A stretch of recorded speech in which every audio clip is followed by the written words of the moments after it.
ఎట్లుంది ఇప్పుడు మన జూబ్లీస్ ఎలక్షన్ ఉంది. సో ఎటువైపు ఉన్నారు మీ దళితులంతా కూడా? మా దళితులంతా నవీన్ అన్న యాదవ్ని గెలిపించాలని చెప్పి ఆ, వాళ్ళు కూడా డాక్టర్ బిఆర్ అంబేద్కర్ గారి ఆశయాలు కొనసాగిస్తున్న నవీన్ అన్న యాదవ్ గారు మరియు వాళ్ళ ఆయన చిన్న శ్రీశైలం యాదవ్ గారు ఆ, ప్రజల కోసం సంక్షేమాన్ని వాళ్ళు అన్ని విధాలుగా వాళ్ళు పేదల కోసం కృషి చేస్తున్నారు కాబట్టి ఈ జూబ్లీస్ నియోజకవర్గంలో సీఎం గారు రేవంత్ రెడ్డి గారు ఎంతో మంది టికెట్ కోసం ప్రయత్నం చేస్తే కూడా ఈ దళిత బడుగు బలహీన వర్గాల సామాజికంగా మన బీసీ బిడ్డ అయిన నవీన్ అన్న గారికి ఎమ్మెల్యే టికెట్ ఇచ్చిండు కాబట్టి జూబ్లీస్ నియోజకవర్గం ప్రజలు కూడా అదృష్టం చేసుకొని పుట్టినని నేను అనుకుంటున్నా. ఎందుకంటే లేదు అదృష్టం ఎందుకే జూబ్లీస్ లోకి వెళ్ళి నవీన్ యాదవ్ గెలిస్తే అంత రౌడీ రాజ్యం అవుతుంది, కాంగ్రెస్ పార్టీ గెలిస్తే అంత ఆగమాగం అవుతుంది అంటారు కదా.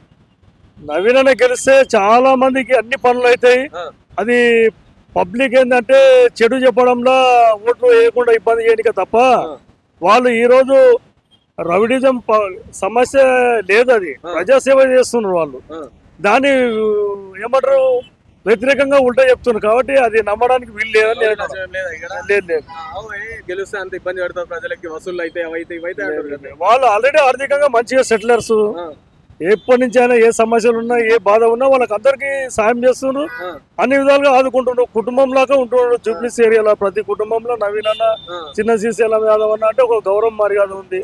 ఏ ఆపద ఉన్నా సాయం చేస్తున్నారని ఇప్పటి నుంచి కాదు ఎప్పటి నుంచి చెప్తుండ్రు. ఆ, మరి అలాంటి వాళ్ళని రౌడీలు అని చెప్పడం అంటే వేరే పార్టీలకు ఉన్న పని ఏం పని ఏదో ఒకటి చెప్పాలి, ఆ, అంతే. అంతే తప్ప వేరే ఏం లేదు. కానీ కాంగ్రెస్ పార్టీ అసలు ఏం చేస్తలేదు, పరిపాలన అయితలేదు, కాంగ్రెస్ పార్టీకి 6 గ్యారెంటీలు ఏమైంది అవన్నీ ఏం అమలు చేస్తలేదు అని మళ్ళీ బాకీ కార్లు వస్తారు కానీ ప్రజలకు బాకీ ఉండదంట కాంగ్రెస్ పార్టీ. అసలు నేను ఒక మాట ఏమంటున్నా అంటే ఆల్రెడీ బీఆర్ఎస్ పార్టీ కూడా గతంలో భాగ్యం ఉంది. ఫీజు రిమెంట్ విద్యార్థులకు వాళ్ళు చేసిన పరిపాలన 2 సంవత్సరాలు లేదు.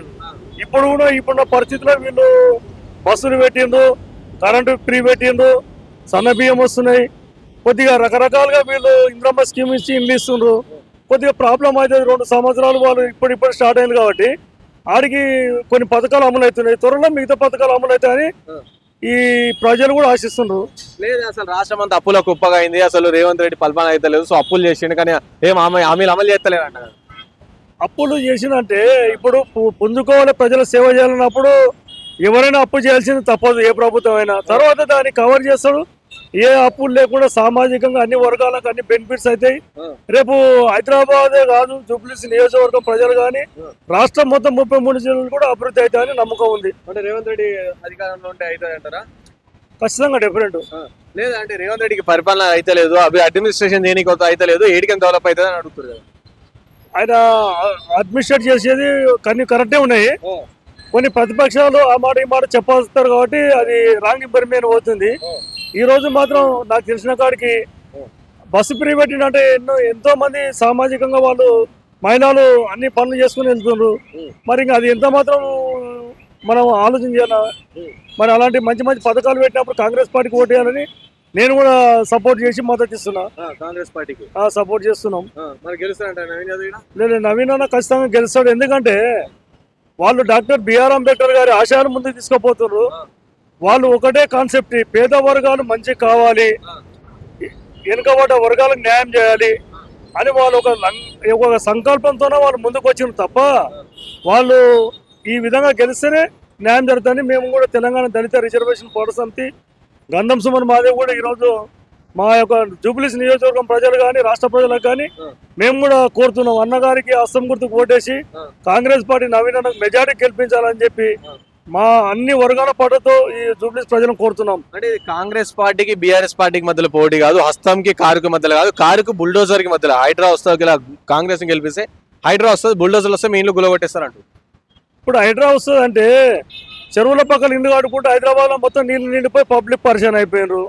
మరి చెరువుల పక్కన కట్టకుండా దూరం కట్టుకుంటే దానికి ఇన్ని రోజుల దాకా ఇల్లు ఇచ్చిలేరా, కట్టుకుంటలేరా? కరెక్ట్ చెరువులో కట్టినప్పుడు వాటర్ ఎక్కడ పోవాలి మన హైదరాబాద్?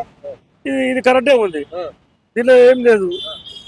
సామాన్యంగా మామూలు ప్రజలు అయితే వీళ్ళు డిస్టర్బ్ చేయాలని నేనైతే అనుకుంటున్నా. సామాన్య ప్రజలు మళ్ళీ బస్సు మంది తిడుతురు కదా, ప్రజలు ఆడిన మొత్తం ఇష్టం వచ్చిన తిడుతురు కదా, రేవంత్ రెడ్డిని తిడుతురు, హైడ్రాని తిడుతురు కదా. ఇప్పుడు హైడ్రాని తిడుతుండ్రు, రేవంత్ రెడ్డిని తిడుతున్నారు అంటే రేవంత్ రెడ్డి అప్పుడేమో నీళ్ళు వచ్చినాయి చెరువులో పోండి, ఇల్లు వచ్చిన హైదరాబాద్ మొత్తం మీద అయిందా. ఇప్పుడేమో చెరువుల కాడ ఉండి కంచేసి జర నీళ్లు చెరువులో ఉండాలి, అందరికి బాగుండని చెప్పి అక్కడ అక్రమంగా అంటే తొలగించింది తప్ప ఆయన దీన్ని బేసిక్ చేసుకొని తిడుతున్నారు. కొంతమంది పార్టీలు కుట్ర పండుతున్నారని మేము అనుకుంటున్నాం. అంటే కావాలని చెప్పిస్తున్నారంటారా? తప్పదు, అది కావాలని రేవంత్ రెడ్డి మీద తిట్టిపిస్తురా? తిట్టిపిస్తుంది. ఇప్పుడు మేమేమంటున్నాం అంటే ఇందిరమ్మ ఇండ్లే ఇస్తున్నారు వాళ్ళు. మరి ఇలాంటప్పుడు మీరు చెర్ల కట్టుకునే అవసరం? చెర్ల కట్టుకుంటే ఏమైతే తెలియదు కదా ప్రమాదాలు. అది వద్దనేది హైదరాబాద్ పెట్టింది కరెక్టే. కాకపోతే ఇప్పుడు ఉన్న ప్లాట్ల రిజిస్ట్రేషన్ డాక్యుమెంట్ ఉన్నదా అంటే ప్రజలకు అందుబాటులో ఉన్న దాంట్లో అయితే ఏమంటారు హైదరాబాద్ మాత్రం ఎలా కూడా మేము కూడా అంటున్నాం. వెళ్తలేదు.